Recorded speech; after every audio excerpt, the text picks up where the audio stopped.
deuxième péché originel, alors vous l'appelez pas comme ça, mais enfin, vous parlez des 35 heures en 2000, avec une montée en flèche du chômage qui a suivi la foulée de l'application.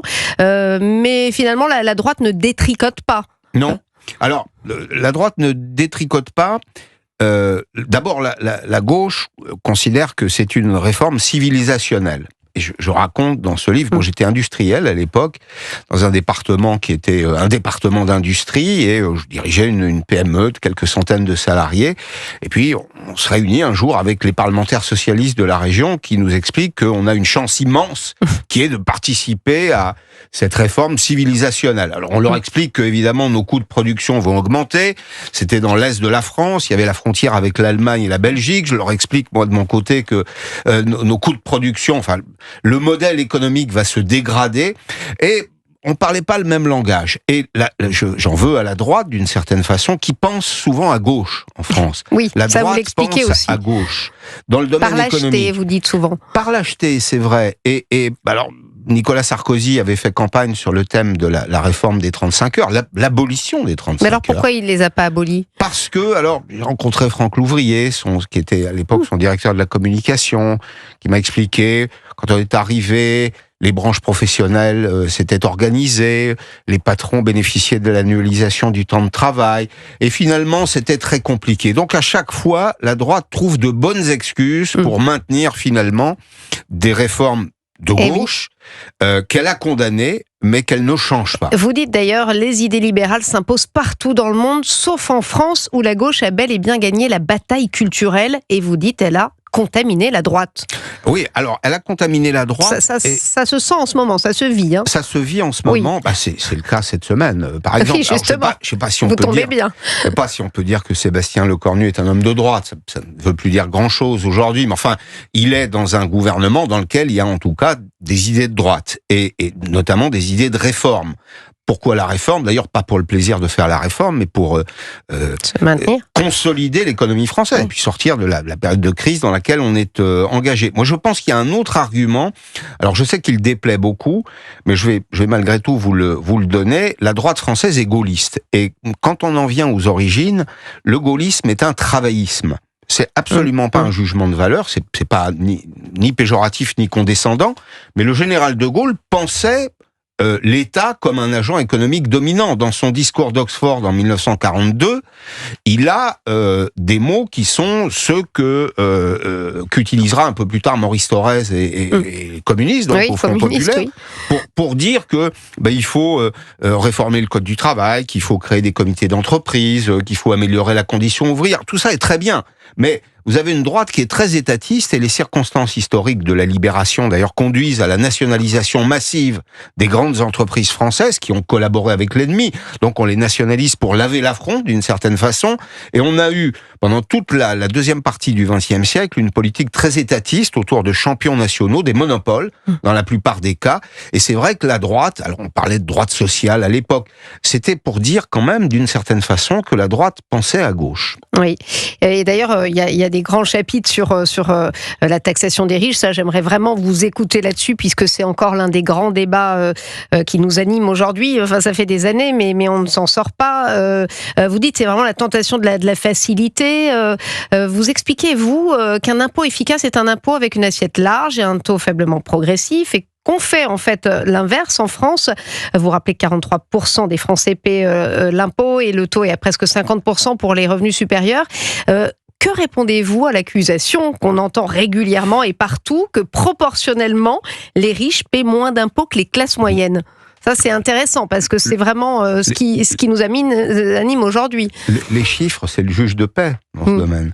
Les 1% les plus riches de la population ont un taux moyen d'impôt, de fiscalité, de pression fiscale, de 47%.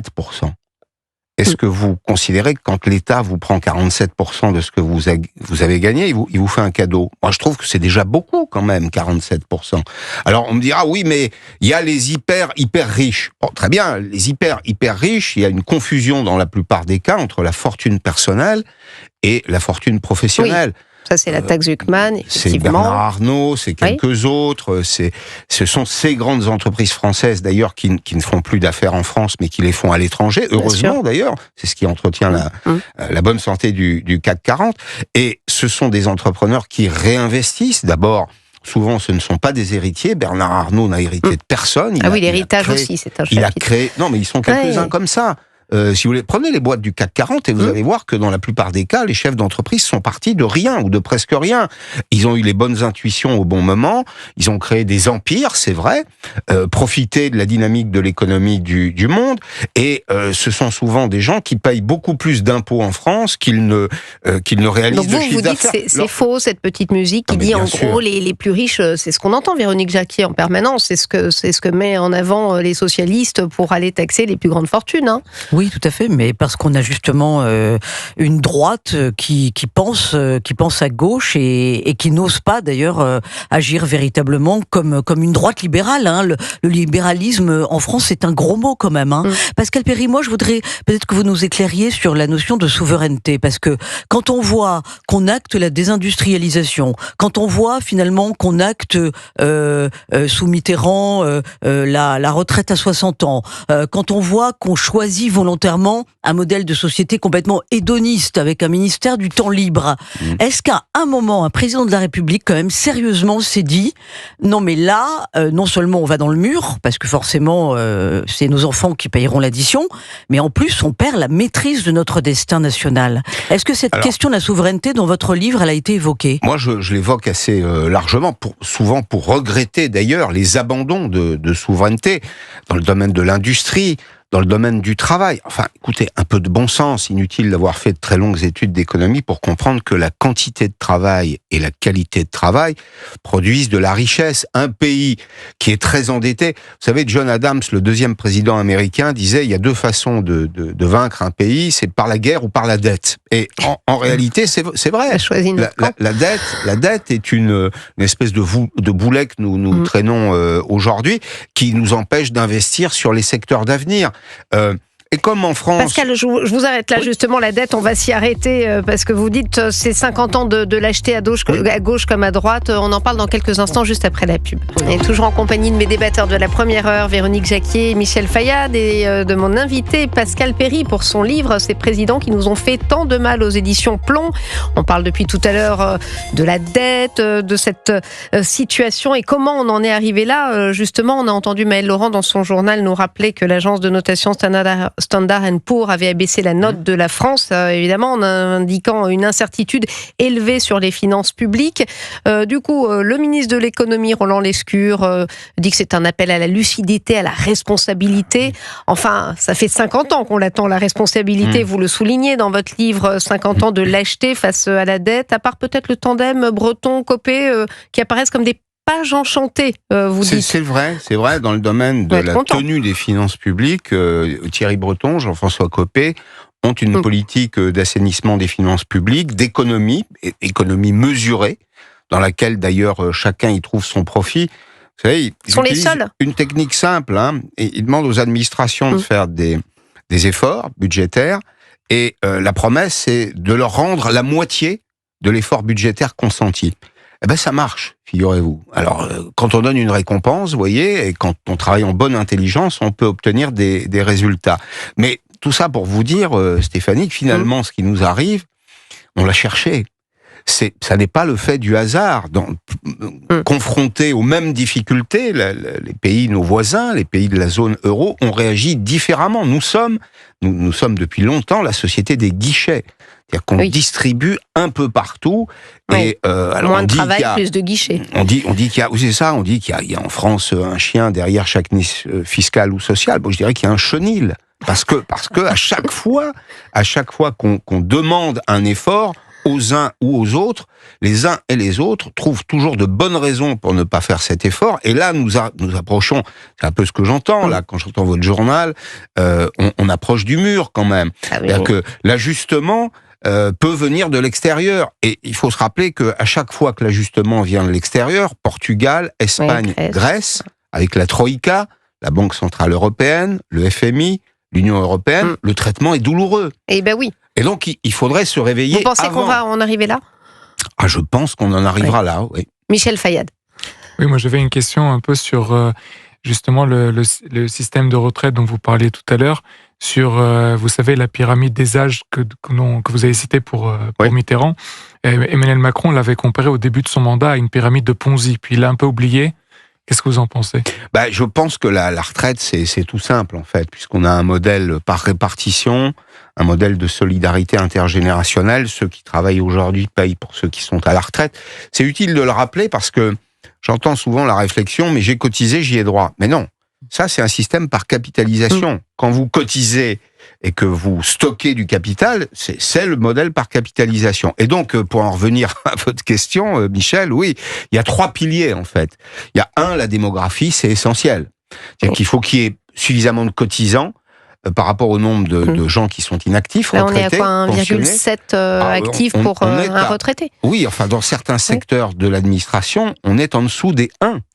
Et il y a des secteurs dans lesquels on est à 0,9, c'est statistique, 0,9 cotisants pour un retraité. Et donc, tout le monde comprend, les régimes spéciaux, c'est ça, dans la majorité des cas, tout le monde comprend que ça n'est pas durable. Donc, il y a la démographie, il y a 2, la croissance, parce que quand il y a de la croissance, on produit de la richesse, on peut la partager. Et puis, il y a 3, la productivité, c'est-à-dire la capacité qu'on a à produire en 1 heure de travail, à capital égal, si vous voulez. La productivité, c'est améliorer la production avec une quantité de travail et de capital égale. Et ça, malheureusement, on n'en est plus capable, on ne le fait pas. Pourquoi ? Parce que là où on aurait dû, se ménager des marges de manœuvre pour investir dans la recherche, l'innovation, c'est-à-dire moderniser l'économie française, si vous dites, on a distribué beaucoup d'argent pour des chèques énergie, des ristournes de carburant, les copeaux de bois, le chauffage, le fioul. Vous faites le compte, il y a des guichets un peu partout dans ce pays, et l'argent public arrose le sable dans la plupart des cas. Oui, et c'est compliqué parce que quand vous voulez en supprimer un, ça crée des mécontents, Véronique Jacquier, clairement. Oui, mais on a eu le bouclier tarifaire, le quoi qu'il en coûte. Le problème, c'est que effectivement, les Français sont responsables parce qu'ils n'ont jamais dit stop, il faut en donner moins parce que finalement, ce sont nos enfants qui vont payer. Donc la responsabilité, elle est quand même collective. Est-ce qu'il ne faut pas carrément... François Bayrou, là. Non, mais mais il faut peut-être changer vraiment de logiciel. C'est-à-dire, on est dans un pays où c'est toujours plus de taxes, toujours plus d'impôts, etc., toujours plus de fonctionnaires, d'ailleurs, même si Emmanuel Macron avait dit qu'il y en aurait moins. Et plus de prestataires. Et on n'est jamais dans le moins de dépenses, un État moins obèse, d'ailleurs, etc. vous dites, Pascal Perry, dans la lignée de ce que dit Véronique Jacquier, qui a commencé, eux ou nous, point d'interrogation, eux qui distribuaient ce qu'ils n'avaient pas ou nous qui réclamions toujours plus et encore plus. Et franchement, Véronique, j'ai pas la réponse. C'est-à-dire que je pense que le politique est responsable. D'abord parce qu'il a la légitimité. Il est responsable parce qu'il a été élu. Quand on est élu, ça crée des droits, ça produit des droits, mais ça crée aussi un certain nombre d'obligations et de responsabilités. Mais regardez ce qui se passe là avec comment ils sont tous obligés de reculer, y compris le LR qui avait juré que jamais il ne consentirait à des hausses d'impôts. Le péché originel aussi, c'est que plus personne ne veut être impopulaire. C'est ça. Alors aussi. Il y a une déconnexion totale entre le temps politique. Surtout, ils veulent être élus. Oui, absolument, et le temps économique. Quand on imagine des réformes utiles à l'économie, en général, vous savez, elles produisent des effets de moyen terme. Or, c'est le calendrier politique, et peut-être qu'une des remarques fondamentales de mon travail, de cet ouvrage, c'est de dire qu'en France, on fait trop de politique et pas assez d'économie. Et on est immédiatement... C'est Nicolas Dufour qui voulait dépolitiser, mais c'est pas possible, c'est toujours... vous qui, je crois, avez fait de hautes études commerciales, mon cher Michel Fayad, on politise toujours ces questions de choix budgétaires. Oui, d'ailleurs, je pense que le quinquennat a fait du mal justement à cette réflexion-là. Je pense qu'avec le septennat, il y avait justement une capacité d'enclencher de vraies réformes économiques pour essayer d'aider le pays. Maintenant, avec le quinquennat où on réfléchit juste à notre réélection, on n'est pas dans une phase de vision économique. Quand on voit aujourd'hui des Chinois et des Indiens avec des présidents ou des premiers ministres qui sont là pour plus ou moins long terme et qui sont capables de mettre en place différentes choses. En France, on est là avec des mandats. Mais oui, et je rebondis, pardonnez-moi, Pascal Perry, je profite de votre présence. Les Chinois, j'ai appris ça, il y a 2 jours, travaillent apparemment de 9h à 9h et 6 jours par semaine. Comment on peut lutter, sérieusement ? On luttera pas. On luttera pas. Et il n'est pas souhaitable d'importer le modèle chinois en France. Je confirme. Non, mais le XXe siècle aura été un siècle d'acquis sociaux qu'il faut préserver, mais qu'il faut financer aussi. Alors, quand on n'est pas capable d'aligner une grande quantité de travail, il faut que le travail soit de très grande qualité. Et le reproche que j'adresse aux politiques, c'est d'avoir mené des politiques très désordonnées dans ce domaine. C'est-à-dire que, vous voyez, on a une quantité d'argent, on la répartit de façon tout à fait égale. Les États modernes doivent faire des choix. Il y a des dépendances dont on ne veut pas. On peut choisir ces dépendances. Donc, il serait utile d'employer l'argent public là où nous avons des qualités naturelles, là où il y a une demande du marché, c'est-à-dire... Le nucléaire, par exemple, vous en parlez beaucoup. Le nucléaire, l'énergie, il y a un savoir-faire français, il y a un savoir-faire français. Mais vous aussi voyez, on a fait des revirements aussi sur ce chapitre. Alors oui, on en parlait longuement. On est revenu en arrière, les écologistes ont sabordé le nucléaire en France et nous ont fait perdre 25 ans. Mais bon, il y a le nucléaire d'un côté, mais regardez, en France, depuis 5-6 ans, nous avons 3 ou 4 Nobel de chimie et de physique. Sur des questions qui sont les questions de la science du 21e siècle. Ils sont allés chercher fortune ailleurs. On devrait quand même s'interroger. Oui. Comment se fait-il que ces gens qui ont été formés dans des universités françaises, les meilleurs, soient aujourd'hui, pour le dernier, le directeur des affaires digitales chez Google, qu'il enseigne dans une université en Californie, qu'Emmanuel Charpentier, prix Nobel de chimie, ait trouvé en Allemagne un laboratoire qui lui donne les moyens et qui explique, Madame Charpentier, qui explique, mais si j'étais resté en France, on n'aurait pas été capable de donner ces moyens. Il y a un plafond de verre dans les entreprises. C'est bien la démonstration qu'on ne se donne pas les moyens dans nos secteurs d'excellence de devenir des leaders mondiaux et au fond donc on subit. Mais le drame de la France, est-ce que ce n'est pas qu'il n'y a jamais de consensus politique sur des questions économiques de bon sens? Quand il faut redresser un pays, toutes les mesures qui ont été prises à l'étranger pour redresser les finances publiques ont été faites sur la base de consensus politique. L'Allemagne de Schröder, le Portugal des années 2000, au Portugal, ils étaient tous d'accord pour aligner la retraite des fonctionnaires sur celle du privé. Tous d'accord pour supprimer le 13e et le 14e mois des fonctionnaires. Oui, et même la gauche en Espagne, France, c'est ubuesque. On mettrait cette question sur la table, on s'écharperait pendant 6 mois avec LFI qui mettrait du sang sur le mur à l'Assemblée nationale. Je caricature, mais toujours avec les mêmes desiderata de la taxation des riches. Il n'y a aucune créativité dans ce domaine. On a une gauche post-marxiste en France qui a toujours les mêmes recettes, c'est-à-dire qui pense qu'il faut taxer les riches, augmenter les impôts. Même un peu la droite aussi, parfois. La droite, parfois. Vous évoquiez le budget tout à l'heure. Oui. Vous savez qu'on nous parle d'un budget d'austérité pour l'année prochaine. En réalité, le taux de prélèvement obligatoire continue d'augmenter et nous continuons de creuser la dette. C'est un budget qui sera voté avec un déficit primaire. Primaire, ça signifie qu'on n'a encore pas payé les intérêts de la dette et ça fera plus de 50 milliards d'euros. Nous avons un budget qui est aujourd'hui un budget plus que social. C'est-à-dire que c'est un budget de gauche pour vous ? Ah ouais, non, c'est un budget de gauche. Oui, Michel Fayat trouve aussi. Oui, je suis d'accord. On en parlait hier, mais l'économiste de l'Institut Montaigne n'était pas franchement tranché sur cette question. Écoutez, moi j'ai un avis. Quand on augmente la dépense publique, alors on va me répondre, on l'augmente moins vite que par le passé. Certes, mais on l'augmente. Chaque année, quand même, nous démarrons l'année avec un manque à gagner dans le budget de l'État avant de payer les intérêts d'emprunt, de 150 à 170 milliards d'euros. On n'est pas bien parti. C'est pas 30 milliards d'euros d'économie qu'il faudrait faire, c'est le double. Écoutez, ils ne veulent pas vous embaucher au gouvernement ? Je crois que non. Vous êtes trop à droite. Peut-être que je suis trop réaliste. Merci Pascal Ferry d'être passé par notre studio. Ces présidents qui nous ont fait tant de mal aux éditions Plomb. Restez avec nous. Véronique Jacquier, Michel Fayad, on va continuer nos débats avec vous sur Europe 1, chers auditeurs.